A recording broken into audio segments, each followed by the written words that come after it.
Gavin DeBecker calls it the most preventable murder in America. Let's prevent something. Hi, my name is April Hardy. If you're new here, welcome. If you are a returning person, welcome back. I'm really glad to have you either way. I started doing this because intimate partner homicide is a very common thing. Most people do not realize, because when it happens in your community, the news will show it for a brief second. Oh my gosh, shocking, oh, it's terrible. And then they move on. And that's all that people see. So I bring those stories together in one place so that you can see how prevalent this problem is. And at the same time that we're doing these stories so people can see what's going on, I'm also trying to teach through it as far as red flags and risk factors that people can look out for so that they can be safer. And then we do sort of a tribute to the victims if I'm able to find stuff to be able to do that. I know how easily I could have been one of these people multiple times, in fact, and I want to help you and the people that you know to avoid it. When Hurricane Ian damaged her home, 39-year-old Katie Samantha Baunach made plans to stay with family in Georgia. But that wasn't the only Ian that would wreck Katie's world. On September 29th, the day that Hurricane Ian hit Florida, her ex-husband, 43-year-old Ian Baunach, contacted Katie. He told her that he was moving out of country and she needed to come and get the belongings that she still had at the house. He wanted Katie to bring their kids also, but she didn't want her kids to be around him for reasons that we will explain in a little while. So she left them with a friend of hers. At about 9 p.m. on the 29th of September, the friend encouraged her to only go with a police escort, but Katie thought that it would be okay, so she went alone. And that was the last time that she was seen.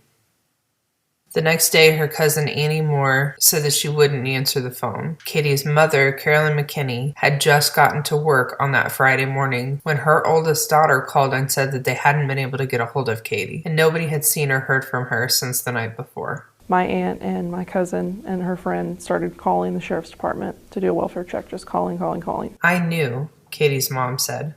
It was just waiting for them to say. Police were dispatched to Baunach's house. At first, no one answered.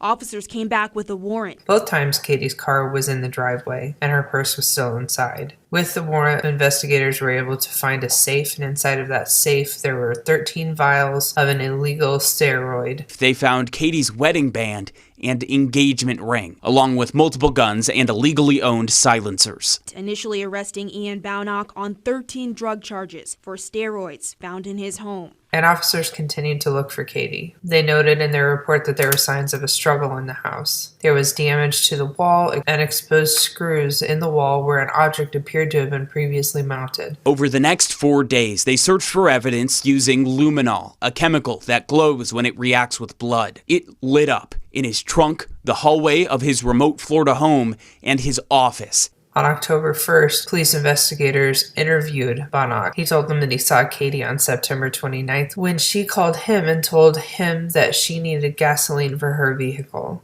He said that Katie came over and that they argued about some other woman, and he decided that he didn't want to argue anymore, so he went to bed. And when he came back down the next day, Katie was gone.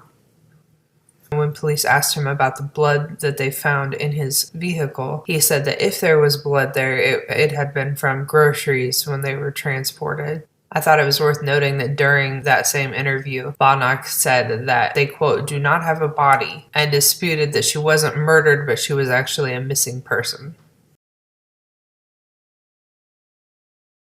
That same day as the interview, 4 days after they had started searching for Katie at his property, her body was found outside. Then, in the remnants of a fire, they found a jawbone. From there, the smell led them to a 50-gallon barrel with what officers described as decaying flesh. Enough to charge Baunach with first-degree premeditated murder. Law enforcement was able to find more bone fragments inside of the barrel and around the burn pile. Baunach, an International Federation of Bodybuilding and Fitness competitor, has been charged with the following: 13 counts of drug possession, possession of an unregistered firearm, destruction or concealment of physical evidence, use of two-way communication device to facilitate a felony, cremating of a dead body 48 hours after death, failure to report the death to a medical examiner, and first-degree premeditated murder. He is being held in the Hendry County Jail with no bond. He was wanting her to bring the kids too, so he was going to kill all of them, Katie's mother told a reporter.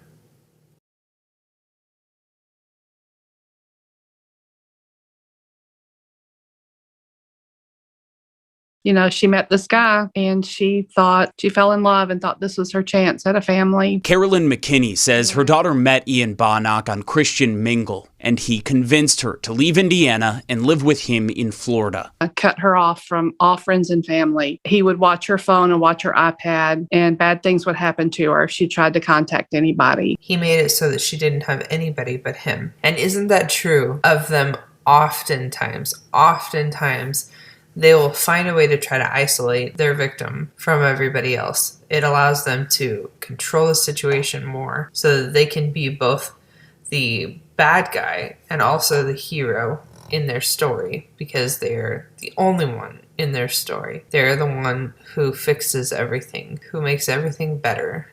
Never mind that they caused most of it in the first place. And then they don't have to try to control the opinions and beliefs of other people, only their victim. After 8 years, a marriage, and 2 children, Katie filed for divorce. According to her mom, Baunach tried to strangle Katie to death in October of 2021, which prompted her to actually file for divorce. After she filed, Katie learned that Baunach had actually been married twice before. And one of them wouldn't comment to reporters, but the other one described him as a monster and said that she only got out by the grace of God. And that really hit home with me too, because one of my previous abusers was described to me as Satan, and I was told that it was amazing that I was alive, that I was very lucky to have gotten out alive. Prior to her disappearance, Katie had accused Baunach of abusing one of their children, at which point she was able to get a restraining order, and as far as I understand, that restraining order was still in place when Katie died. He had a history of domestic violence and told police he was upset. Katie filed for and received an injunction against him, barring him from seeing their children. They divorced in January of 2022. Katie's mom said that she was heartbroken by the lack of support that Katie received when she reached out for help with this domestic violence situation. It was maddening, absolutely maddening, what she went through, McKinney said of the domestic abuse. Nobody ever believed her. She was trying to fight for her kids' safety, and no one would believe her. Katie's mother knows that she's not going to get her back, but she's hoping that Katie's story will help other people learn something and prevent more murders from taking place like this one. I don't know how mentally she stood it, her mom said. The only thing that I know is she did it for her children. Katie's mother is now going to take care of those children who are ages 4 and 6 years old. They did set up a GoFundMe page. I will put that link in the description. Believe women. Carolyn wants people who hear her daughter's story to learn to trust survivors of abuse. And she loved those kids more than anything. She was wonderful. And she loved everybody, and everybody loved her. She was wonderful, she was kind, and she had the best laugh. It's impossible to dim the light this New Albany mother brought to her family's life. She'd pick me up at school in her car, and I would feel like the coolest kid in school. Annie Moore has countless memories with the woman she called her surrogate sister, Katie Baunach. Moore, Baunach's cousin, says she was a New Albany High School graduate who became a nurse. She says she devoted her life to taking care of others. It was even evident in the way Baunach took care of her when she was born. People grow up, they want to be doctors or lawyers or astronauts. Katie wanted to be a mom. Katie's dream came true with the birth of her 2 children, 6 and 4 years old. Her family says they are most worried about helping her carry on her legacies. They lost the best mom in the world. She spent her whole life getting ready to be their mom, and she was so good at it. I will love them with everything I have, but I'm not her. For these kids, the killer didn't just take their mother. She says he took their world. Such a sad story. They're all sad stories. Never should have happened. If you feel like your life is in danger, please contact the National Domestic Violence Hotline, because they will be able to get you in contact with people and resources locally where you are. Until I see you again, please stay safe.